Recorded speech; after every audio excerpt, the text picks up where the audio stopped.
Il dit: Pourquoi ai-je été l'objet de tant de bienveillance et de grâce de la part de notre Maître? Je ne m'y attendais pas, et l'idée ne me l'était jamais venue. Comment serais-je digne? Je ne me considère même pas digne d'être, jour et nuit les mains jointes, au rang de ses serviteurs et de sa suite. De quelle grâce ai-je été l'objet? Le Maître dit: Nous vous distinguons parce que vous avez visé ce qu'il y a de plus élevé. Malgré votre rang très noble et très éminent, malgré l'importance de vos charges, vous avez tant de bonne volonté que vous vous appréciez avec humilité et n'êtes pas satisfait de vous-même. Vous vous imposez d'innombrables obligations. Bien que notre cœur fût sans cesse à votre service, nous voulions vous honorer aussi sous une forme extérieure, car la forme également possède une grande valeur. Non seulement elle a cette valeur, mais encore elle est associée avec le centre de l'être. Et de même qu'on est impuissant sans le noyau, de même on ne peut avoir quelque chose sans peau. Si on met une graine dans la terre sans sa peau, rien ne poussera. Mais si on la met avec sa peau, elle deviendra un grand arbre. Le corps aussi est de grande importance et de toute nécessité. Sans lui, on ne peut rien et l'on ne parvient pas au but. Oui, par Dieu, l'essentiel, c'est de saisir le vrai sens et de devenir soi-même le vrai sens.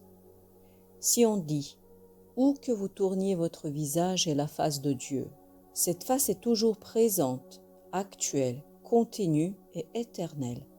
Les amoureux de Dieu se sont sacrifiés à cette face et ils n'ont rien demandé en échange.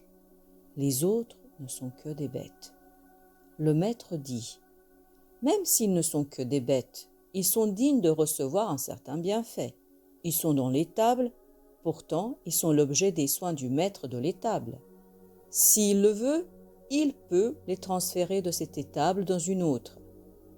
De même qu'il les a fait surgir du néant et paraître parmi ceux qui existent, il les a transportés de l'étable de l'existence à celle de l'ordre minéral, et de l'étable de l'ordre minéral à celle de l'ordre végétal, et de l'ordre végétal à l'ordre animal, et de l'ordre animal à l'ordre humain, et de l'ordre humain à l'ordre angélique, et ainsi jusqu'à l'infini.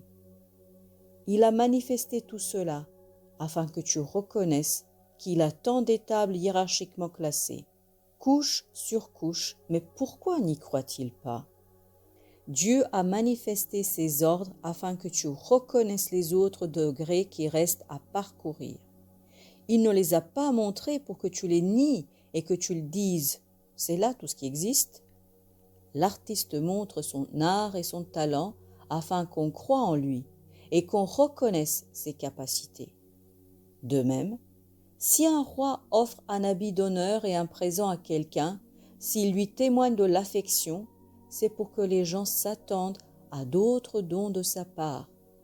Il prépare alors d'autres bourses dans l'espoir qu'elles soient remplies. Le roi ne leur octroie pas ses présents pour qu'ils disent « C'est tout ?» Le roi ne nous fera plus de libéralité. S'ils se contentent de ce qu'ils ont reçu, jamais le roi, sachant ce qu'ils ont dit ou pensé, ne se livrera à leur égard à des libéralités. Le véritable ascète est celui qui voit toujours la fin, et les gens du monde ne voient pas plus loin que l'étable. Mais ceux qui sont des privilégiés et des initiés ne voient ni la fin ni l'étable. Ils n'ont visé que l'origine et connaissent l'origine de chaque chose. Un homme clairvoyant sème du blé, sachant que c'est du blé qui va pousser. Il a prévu la fin à partir de l'origine. Il en est ainsi pour l'orge, le riz, etc. Une fois qu'il connaît l'origine, il ne considère plus la fin. Toute fin est claire pour qui sait l'origine. Ces gens-là sont très rares. Un petit nombre voit la fin. Mais ceux qui sont dans l'étable ne sont que des bêtes. C'est la douleur qui guide l'homme dans toute chose.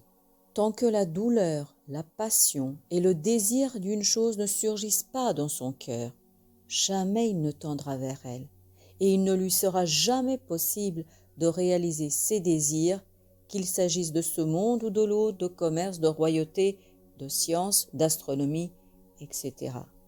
Tant que Marie n'a pas ressenti les douleurs de l'enfantement, elle ne s'est pas dirigée vers l'arbre du bonheur.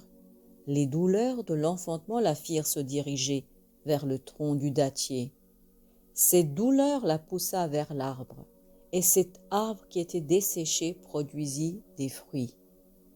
Le corps est pareil à Marie, et chacun possède en lui un Jésus. Si nous éprouvons nous ces douleurs, notre Jésus naîtra.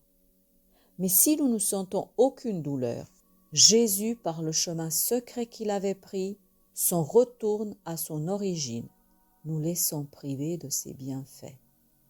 L'âme, dans le fort intérieur, est indigente, et notre nature corporelle est satisfaite. Le démon est gorgé de nourriture, mais Jamshid et à jeun cherche un remède tant que ton Jésus est sur la terre. Une fois Jésus parti vers le ciel, ton remède aura disparu.